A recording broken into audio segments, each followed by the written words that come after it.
Vision boards are so exciting. They are a symbolism of the possibilities that can happen to you. Hi! To all our new subscribers, welcome to the Elevated You, and to our returning subscribers, welcome back. Our channel is focusing on helping you elevate your life spiritually, physically, and mentally so that you can become the best version of yourself and be unapologetic about pursuing your dreams and purpose in this life. I don't know what kind of year you have had so far, but as a collective, this year has been quite stressful. Even if you didn't get affected from all that has been going on a personal level, from time to time, the stress seeped through you in one way or another. A lot of people are just ready for this year to end, and that is great.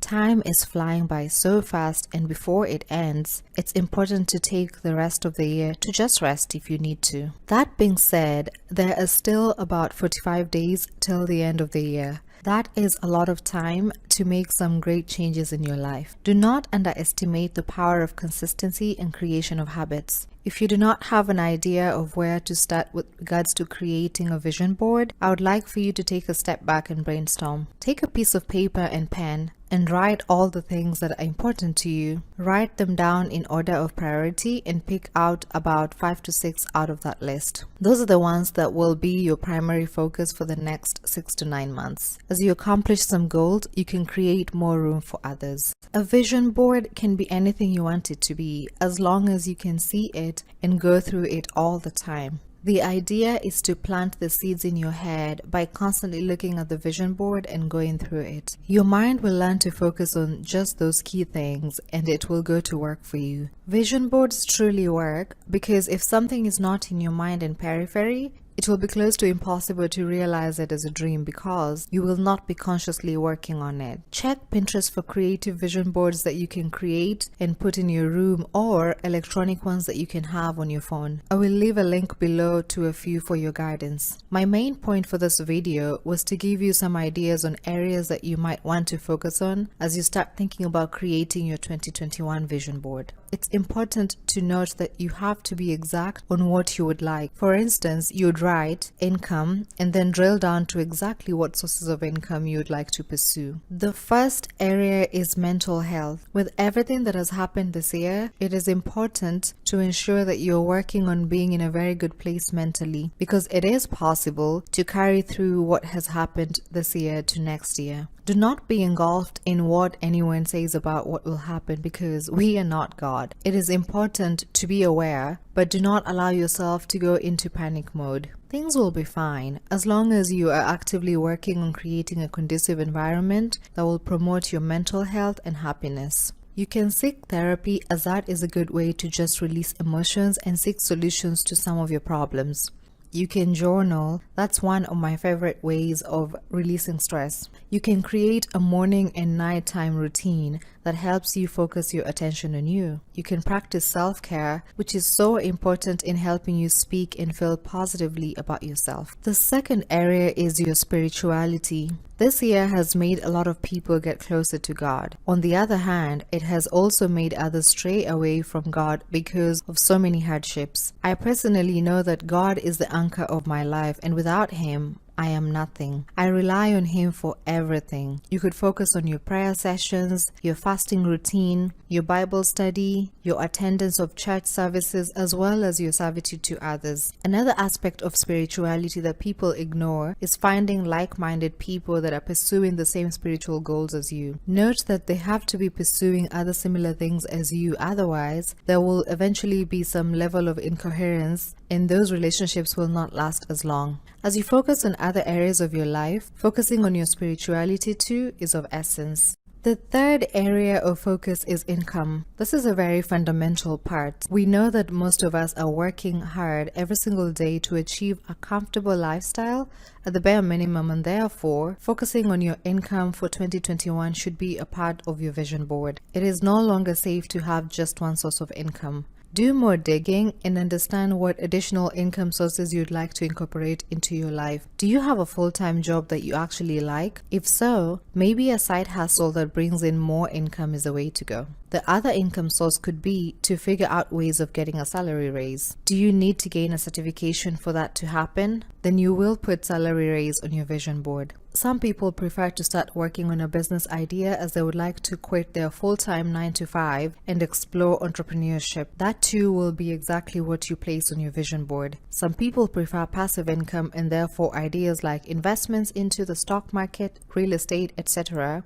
are some of the ideas you'd put on your vision board. Just pick what works for you from an income generation standpoint and write it down. The fourth area of focus is social interactions. There are so many parts to unpack on this one. Most of us have gone through terrible experiences with social interactions, whether that be through our relatives or friends, that we tend to stay cocooned in our own little corners. It's very common for people to prefer to stay by themselves. I actually fall into that category, but I am realizing more and more that meaningful social interactions are an integral part of who we are as human beings. Whether it's visiting your family every so often, spending time with your friends on Zoom, taking a trip with your friends, it's important to create space for social interactions. Through mingling with people, we learn more about ourselves, we allow ourselves to be vulnerable and seek help if need be, and we just grow through the ups and downs of maintaining friendships and relationships. In 2021, I would like for you to evaluate the kind of company you keep. Do they promote your mental growth and overall glow, or are they so determined to drag you down because they cannot light up their own candle? Once you make that assessment,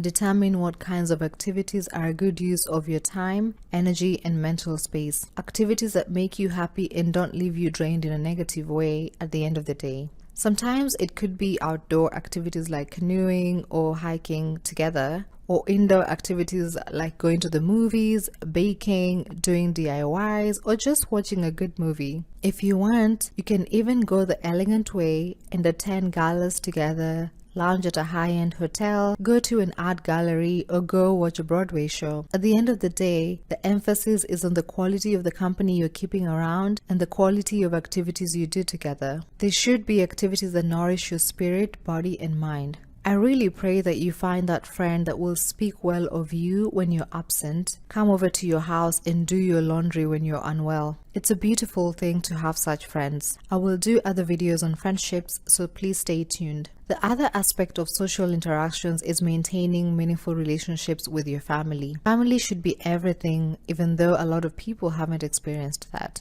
Keeping close contact with your parents and or siblings is important. Have that one person that you can go to for advice, someone you can lean on without hesitation. There is a sense of growth, peace of mind, and fulfillment that comes from keeping close contact with your family. If possible, create a visual of them, and that will remind you to visit or communicate with them as often as you can. The final idea for this video, which somewhat goes hand in hand with some points I made in the social interactions idea, is hobbies. Studies have shown that people who spend some of their time in the course of the week to participate in a hobby are more fulfilled and happier. A hobby is something that you genuinely enjoy doing. I hear a lot of people say that one should make their job their hobby, and I beg to differ. Most jobs require some level of analysis and complexities. However, a hobby should be mindless and should be a constant source of enjoyment. That cannot always be said about a job. From time to time, it could put you into a stressful mode, and that is not how a hobby should be. If you do not yet have a hobby, think about the different things that you have always wanted to try, whether that be swimming,